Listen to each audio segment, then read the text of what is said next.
Gabe, I've made you talk about Manchester City, which has maybe put a little bit of a smile on your face, but I'm gonna put a frown on it now, maybe, or I don't know what your reaction is going to be to this. But the news did come out a couple of days ago now about Manchester City, Manchester United, and their finances. Just the whole palaver surrounding the sacking of Eric Ten Hag. I think they spent, is it 15 million pounds to sack Ten Hag and Dan Ashworth recently, and What, 14.5, but 14.5. what is let's going? yeah, but let's Let's be not. fair here. Got to Let's round be up. fair Got to here. round up.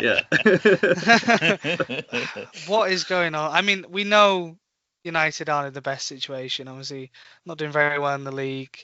I'm sorry to keep piling it on, but I've got to set the context. And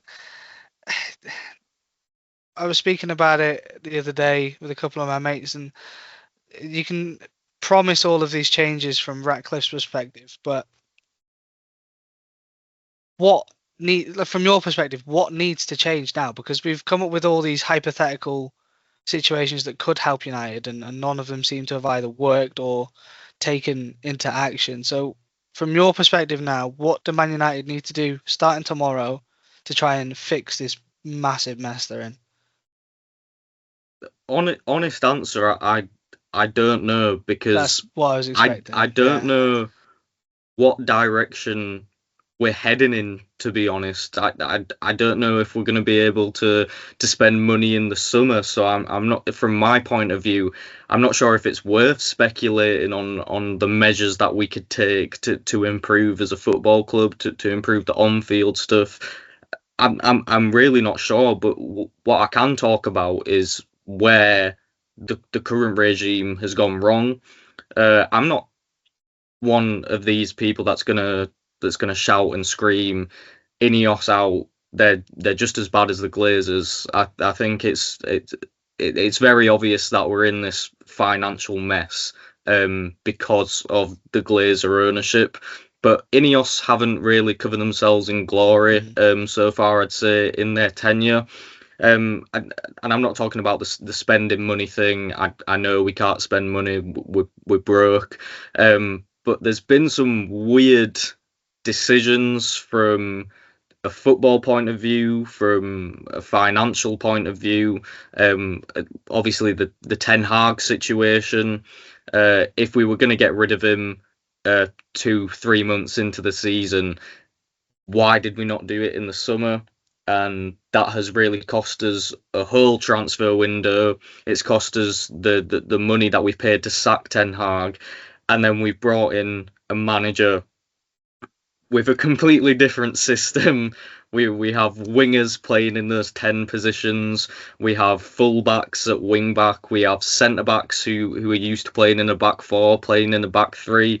So that's really killed us this season. Basically rendered our whole first summer transfer window pointless, because all those signings were for Ten Hag and not Amorim. And then you look at the knock-on effect. It's just set us back a whole year, maybe even longer. And then with the Amorim appointment, I mean, I have my reservations. I'm not gonna make a judgment on him as a coach or a manager right now, but all I can say is it's not looking good, and we really just have to see what steps the club do take before, or what steps the clubs are willing to take in terms of transfers, I'd say, in the summer, before I could make a judgment on what our future is going to look like. Gabe, what's more likely? Play a game here. What's more likely?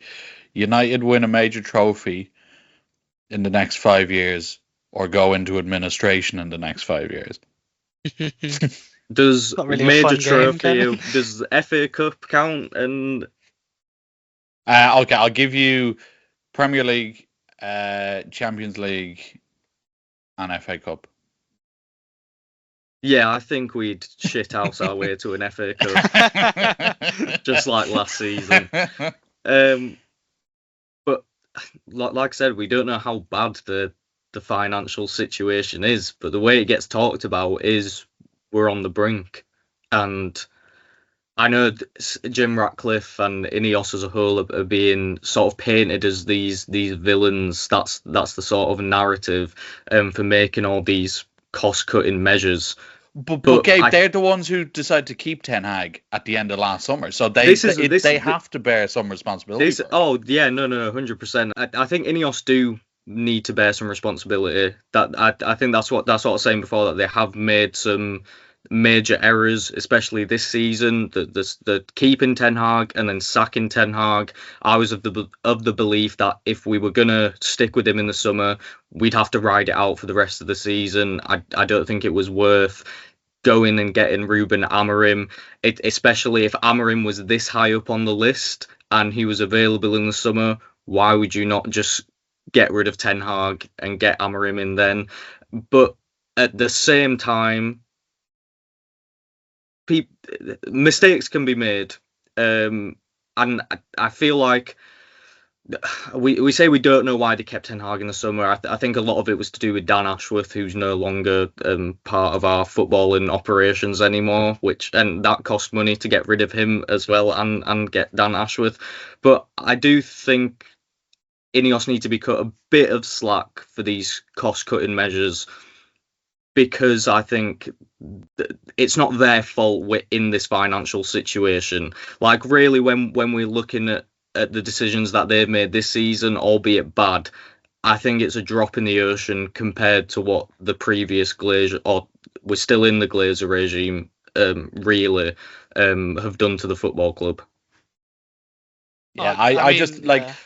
Yeah, I do agree. Like the problems stem from the ownership, and I do agree with you. Like it has been nothing short of a disaster, particularly obviously in the last 10 years or so, from an ownership standpoint, and like the fact that I don't want to go all the way back to 2005, but like the fact that they could leverage debt to then buy the club is utter nonsense. I do find it hard to feel any sort of sympathy for Sir Big Jim, just given his personality, and I do get that they're in a tough situation, but they could have handled this better. And look, it's just like the whole thing, like, and then you couple that, it would be different. You kind of wouldn't even care if they were getting results on the pitch in a weird way, but like the whole thing is just a complete and utter disaster. But look, at least they have they've Everton with Moyes on Saturday lunchtime. So what a way to bounce back. Yeah, we've got no Martial to get his customary goal against Everton after he comes back from injury. But can Rooney still tug out? I just want to go back. I think my wider point there with Ineos is that I'm not going to be a defender of them. I'm not going to fight to the death for Ineos.